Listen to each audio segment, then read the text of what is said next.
The long rain. The rain continued. It was a hard rain, a perpetual rain, a sweating and steaming rain. It was a mizzle, a downpour, a fountain, a whipping at the eyes, an undertow at the ankles. It was a rain to drown all rains and the memory of rains. It came by the pound and the ton. It hacked the jungle and cut the trees like scissors, and shaved the grass, and tunneled the soil, and molted the bushes. It shrank men's hands into the hands of wrinkled apes. It rained a solid, glassy rain, and it never stopped. "How much farther, Lieutenant?" "I don't know, a mile, 10 miles, 1,000. "Aren't you sure?" "How can I be sure? I don't like this rain. If we only knew how far it is to the Sun Dome, I'd feel better." "Another hour or two from here?" "You really think so, Lieutenant?" "Of course." "Of course you're lying to keep us happy."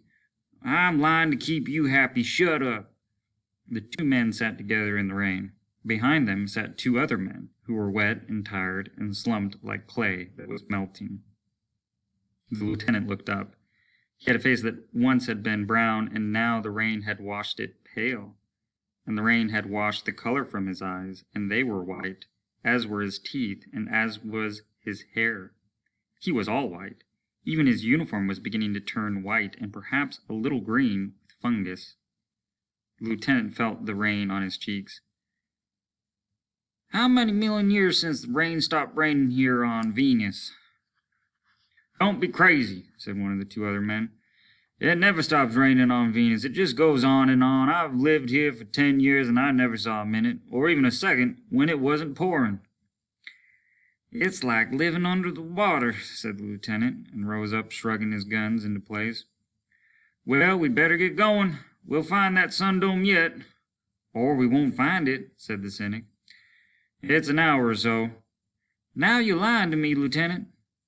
"No, now I'm lying to myself. This is one of those times when you've got to lie. I can't take much more of this." They walked down the jungle trail, now and then looking at their compasses. There was no direction anywhere, only what the compass said. There was a gray sky, and rain falling, and jungle and a path, and far back behind them somewhere a rocket in which they had ridden and fallen. A rocket in which lay two of their friends, dead in dripping rain. They walked in single file, not speaking. They came to a river which lay wide and flat and brown, flowing down to the great single sea. The surface of it was stippled in a billion places by the rain. "All right, Simmons." The lieutenant nodded, and Simmons took a small packet from his back, which, with a pressure of hidden chemical, inflated into a large boat. The lieutenant directed the cutting of the wood and the quick making of paddles, and they set out into the river, paddling swiftly across the smooth surface in the rain. The lieutenant felt the cold rain on his cheeks and on his neck and on his moving arms. The cold was beginning to seep into his lungs. He felt the rain on his ears, on his eyes, on his legs. "I didn't sleep well last night," he said. "Well, who could? Who was? When? How many nights have we slept? 30 nights? 30 days? Who can sleep with rain slamming their head, banging away?" "I'd give anything for a hat, anything at all, just so it wouldn't hit my head any more. I get headaches. My head is sore. It hurts all the time." "I'm sorry I came to China," said one of the others. "First time I ever heard Venus called China." "Sure, China. Chinese water cure. Remember the old torture? Rope you against a wall, drop one drop of water on your head every half hour. You go crazy waiting for the next one. Well, that's what Venus, but on big scale. We're not made for water. You can't sleep, you can't breathe right, and you're crazy from just being soggy. If we'd been ready for a crash, we'd have brought waterproof uniforms and hats. It's this beating rain on your head gets you, most of all. It's so heavy. It's like BB shot. I don't know how long I can take it." "Boy, me from the Sun Dome. That man who thought them up thought of something." They crossed the river, and in crossing they thought of the Sun Dome, somewhere ahead of them, shining in the jungle rain. a yellow house, round and bright as the sun, a house 15 feet high by 100 feet in diameter, in which was warmth and quiet and hot food and freedom from rain. And in the center of the sun dome, of course, was a sun, a small, floating, free globe of yellow fire, drifting in a space at the top of the building where you could look at it from where you sat, smoking or reading a book or drinking your hot chocolate crowned with marshmallow dollops. There it would be, the yellow sun, just the size of the Earth's sun, and it was warm and continuous, and the rain world of Venus would be forgotten as long as they stayed in that house and idled their time. The lieutenant turned and looked back at the three men using their oars and gritting their teeth. They were as white as mushrooms, as white as he was. Venus bleached everything away in a few months. Even the jungle was an immense cartoon nightmare. For how could the jungle be green with no sun, with always rain falling and always dusk?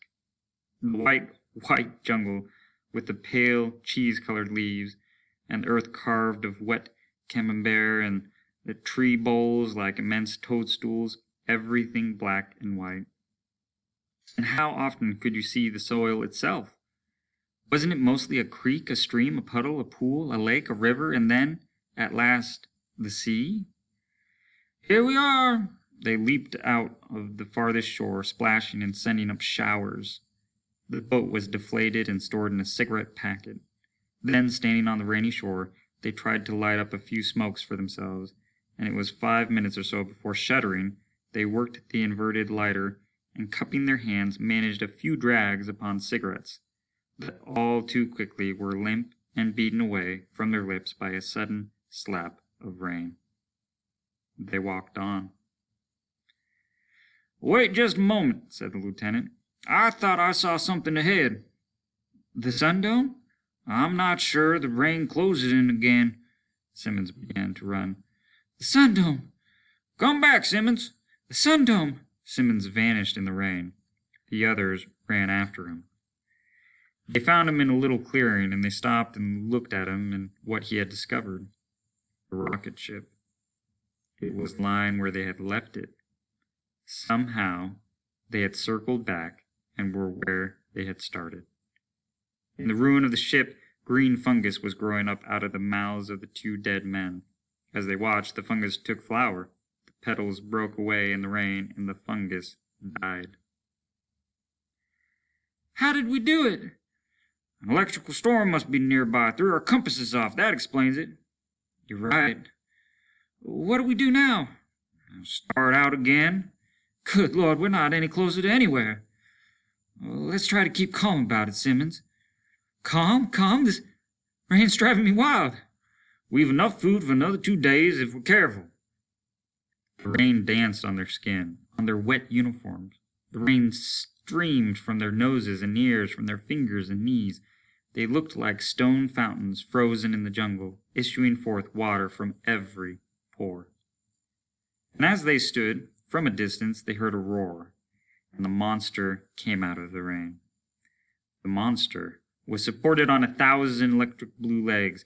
It walked swiftly and terribly. It struck down a leg with a driving blow. Everywhere a leg struck, a tree fell and burned. Great whiffs of ozone filled the rainy air, and smoke blew away and was broken up by the rain. The monster was a half-mile wide and a mile high, and it felt on the ground like a great blind thing. Sometimes, for a moment, it had no legs at all, and then in an instant 1,000 whips would fall out of its belly, white-blue whips to sting the jungle. "There's the electrical storm," said one of the men. "There's the thing ruined our compasses, and it's coming this way." "Lie down, everyone," said the lieutenant. "Run!" cried Simmons. "Don't be a fool. Lie down. It's the high points it hits, and we may get through unhurt. Lie down about 50 feet from the rocket. It may very well spend its force there and leave us be. Get down!" The men flopped. "Is it coming?" they asked each other after a moment. "Coming." "Is it near?" 200 yards off." "Near?" "Here she is." The monster came and stood over them. It dropped down 10 blue bolts of lightning, which struck the rocket. The rocket flashed like a beaten gong and gave off a metal ringing. The monster let down 15 more bolts, which danced about in a ridiculous pantomime, feeling of the jungle and the watery soil. "No, no!" One of the men jumped up. "Get down, you fool!" said the lieutenant. "No!" The lightning struck the rocket another dozen times. The lieutenant turned his head on his arm and saw the blue blazing flashes. He saw trees split and crumple into ruin. He saw the monstrous dark cloud turn like a black disk overhead and hurl down 100 other poles of electricity. The man who had leaped up was now running, like someone in a great hall of pillars. He ran and dodged between the pillars, and then at last a dozen of the pillars slammed down, and there was the sound a fly makes when landing upon the grill wires of an exterminator. The lieutenant remembered this from his childhood on a farm, and there was a smell of a man burned to a cinder. The lieutenant lowered his head. "Don't look up," he told the others. He was afraid that he too might run at any moment. The storm above them flashed down another series of bolts and then moved on, away. Once again, there was only the rain, which rapidly cleared the air of the charred smell, and in a moment the 3 remaining men were sitting and waiting for the beat of their hearts to subside in quiet once more. They walked over to the body, thinking that perhaps they could still save the man's life. They couldn't believe that there wasn't some way to help the man. It was the natural act of men who have not accepted death until they have touched it and turned it over and made plans to bury it or leave it there for the jungle people to bury in an hour, quick growth. The body was twisted steel, wrapped in burned leather. It looked like a wax dummy that had been thrown into an incinerator and pulled out after the wax had sunk to the charcoal skeleton. Only the teeth were white, and they shone like a strange white bracelet dropped half through a clenched black fist. "You shouldn't have jumped up," they said it almost at the same time. Even as they stood over the body, it began to vanish, for vegetation was edging in upon it, little vines and ivy and creepers and even flowers for the dead. At a distance, the storm walked off on blue bolts of lightning and was gone. They crossed a river and a creek and a stream and a dozen other rivers and creeks and streams. Before their eyes, rivers appeared, rushing, new rivers, while old rivers changed their courses, rivers the color of mercury, rivers the color of silver and milk. They came to the sea. The single sea. There was only one continent on Venus. This land was 3,000 miles long by 1,000 miles wide, and about this island was the single sea which covered the entire reigning planet. The single sea which lay upon the pallid shore with little motion. "This way," the lieutenant nodded, south. "I'm sure there are 2 sun domes down that way." "While they were at it, why didn't they build 100 more?"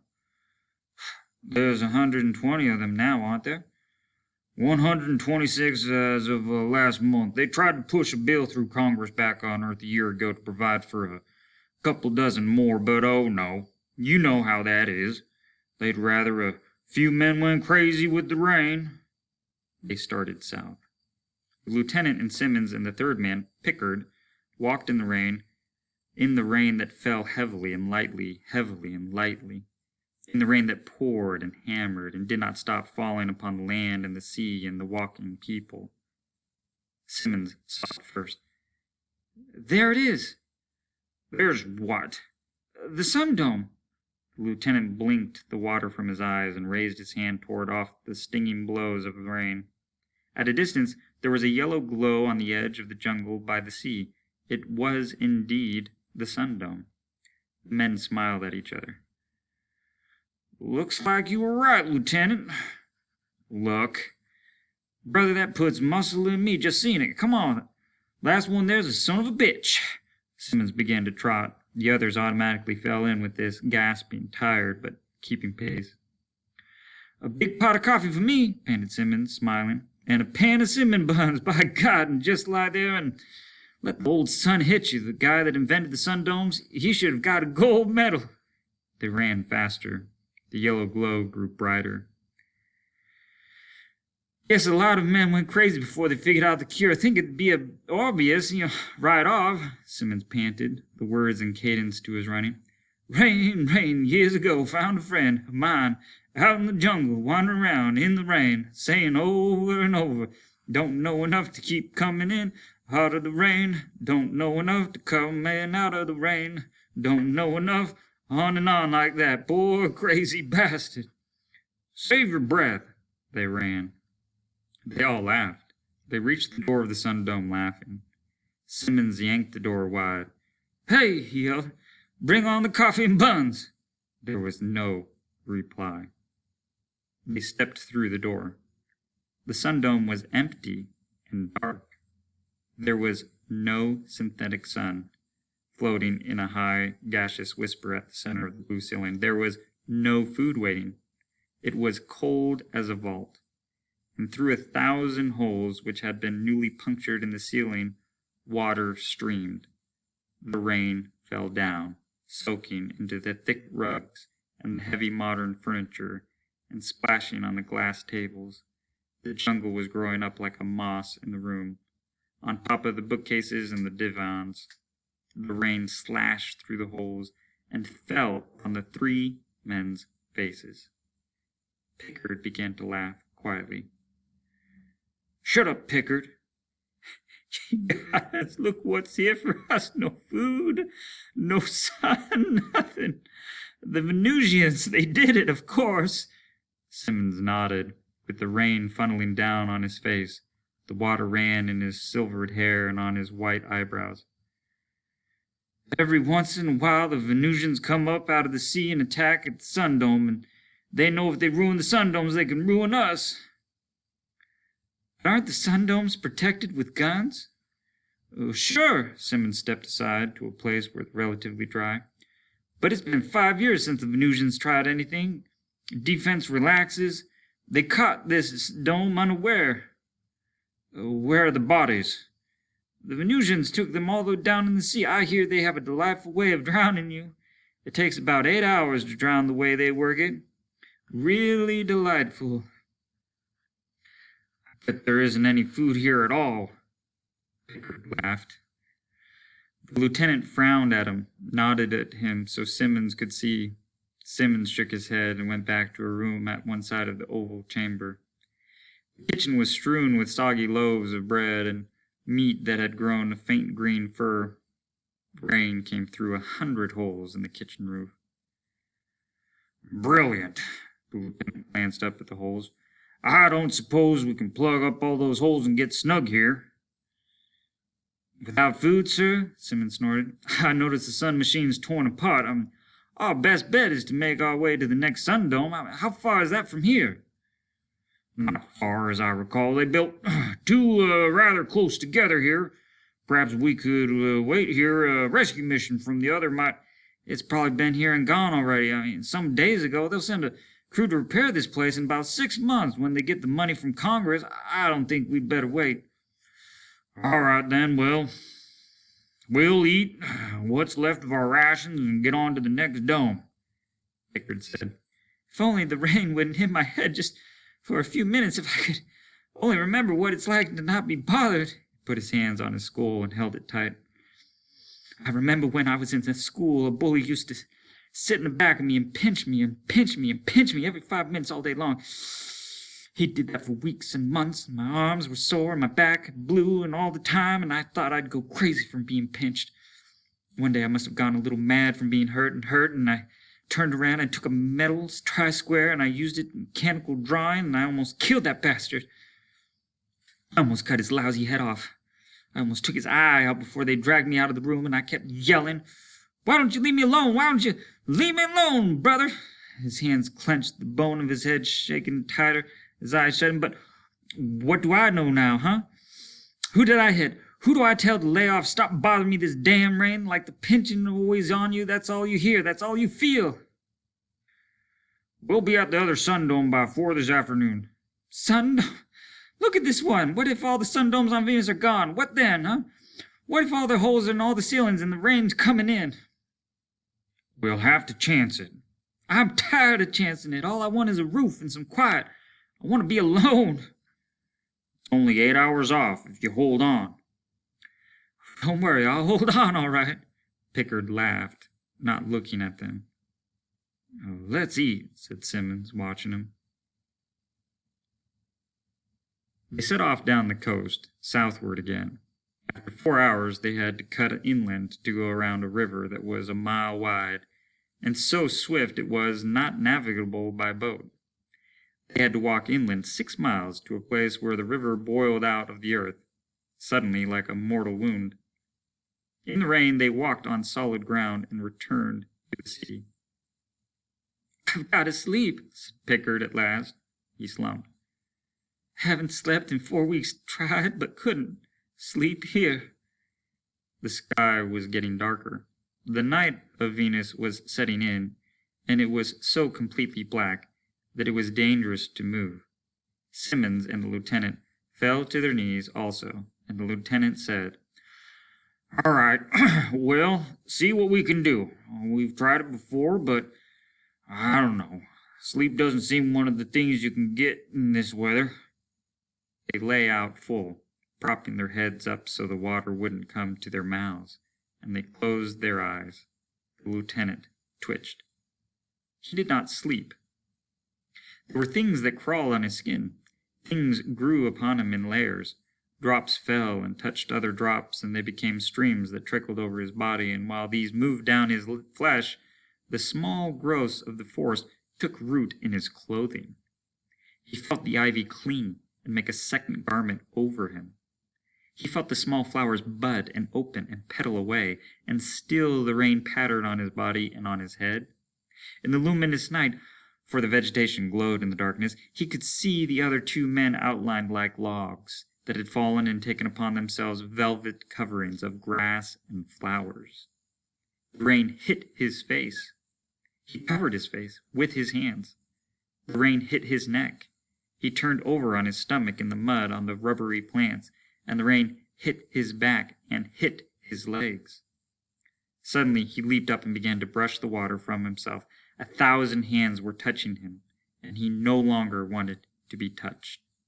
He no longer could stand being touched. He floundered and struck something else, and knew that it was Simmons, standing up in the rain, sneezing moisture, coughing and choking. And then Pickard was up, shouting, running about. Wait a minute, Pickard. Stop it, Pickard screamed. He fired off his gun 6 times at the night sky. In the flashes of powdery illumination, they could see armies of raindrops suspended as in a vast motionless amber, for an instant hesitating as if shocked by the explosion. 15 billion droplets, 15 billion tears, 15 billion ornaments, jewels standing out against a white velvet viewing board. And then, with the light gone, the drops which had waited to have their pictures taken, which had suspended their downward rush, fell upon them, stinging in an insect cloud of coldness and pain. Stop it! Pickard! But Pickard was only standing now alone. When the lieutenant switched on a small hand lamp and played it over Pickard's wet face, the eyes of the man were dilated, and his mouth was open. His face turned up, so the water hit it and splashed on his tongue and hit and drowned the wide eyes and bubbled in a whispering froth on the nostrils. Pickard! The man would not reply. He simply stood there for a long while with the bubbles of rain breaking out in his whitened hair and manacles of rain jewels dripping from his wrists and his neck. Pickard, we're leaving. We're going on. Follow us. The rain dripped from Pickard's ears. Do you hear me, Pickard? It was like shouting down a well. Pickard! Leave him alone, said Simmons. We can't go on without him. What do we do, carry him? Simmons spat. He's no good to us or himself. You know what he'll do. He'll just stand here and drown. What? You ought to know that by now. Don't you know the story? That he'll just stand here with his head up and let the rain come in the nostrils and his mouth. He'll breathe the water. No. That's how they found General Mint that time, sitting on a rock with his head back, breathing the rain. His lungs were full of water. The lieutenant turned the light back to the unblinking face. Pickard's nostrils gave off a tiny, whispering, wet sound. "Pickard!" The lieutenant slapped the face. "He can't even feel you," said Simmons. "A few days in this rain and you don't have a face or any legs or hands." The lieutenant looked at his own hand in horror. He could no longer feel it. "We can't leave Pickard here."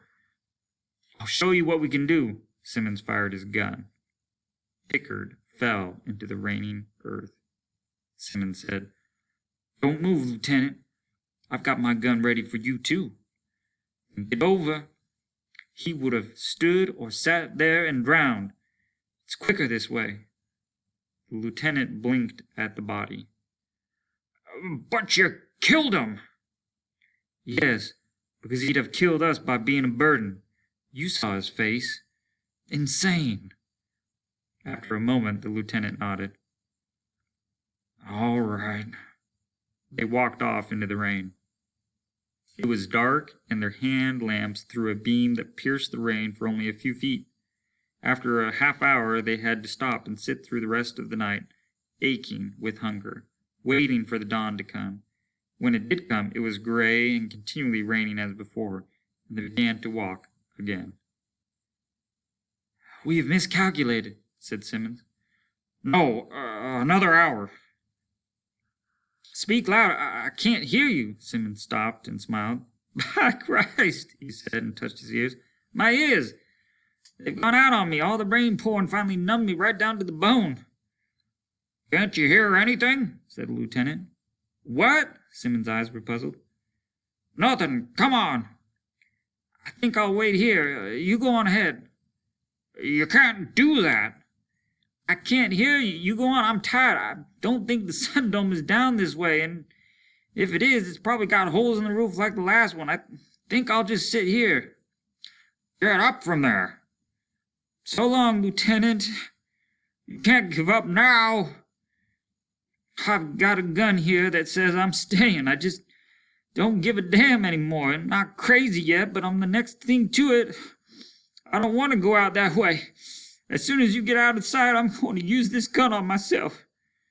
"Simmons!" "You said my name. I can read that much of your lips." "Simmons!" "Look, it's a matter of time. Either I die now or in a few hours. Wait till you get to that next dome. If you get there and find rain coming in through the roof, won't that be nice?" The lieutenant waited and then splashed off in the rain. He turned and called back once, but Simmons was only sitting there with his gun in his hands, waiting for him to get out of sight.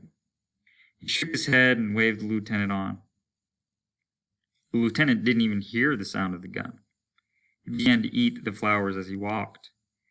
They stayed down for a time and weren't poisonous.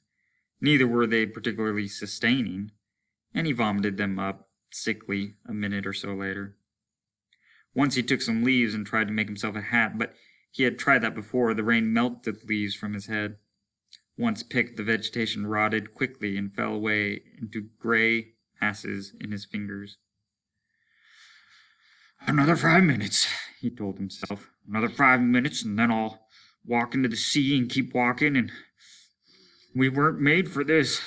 No earthman will be able to take it. Your nerves, your nerves." He floundered his way through a sea of slush and foliage and came to a small hill. At a distance, there was a faint yellow smudge in the cold veils of water. The next sun-dome. Through the trees, a long, round, yellow building far away. For a moment, he only stood, swaying, looking at it. He began to run, and then he slowed down, for he was afraid. He didn't call out. What if it's the same one? What if it's the dead sun dome, with no sun in it, he thought. He slipped and fell. Lie here, he thought. It's the wrong one. Lie here. It's no use. Drink all you want.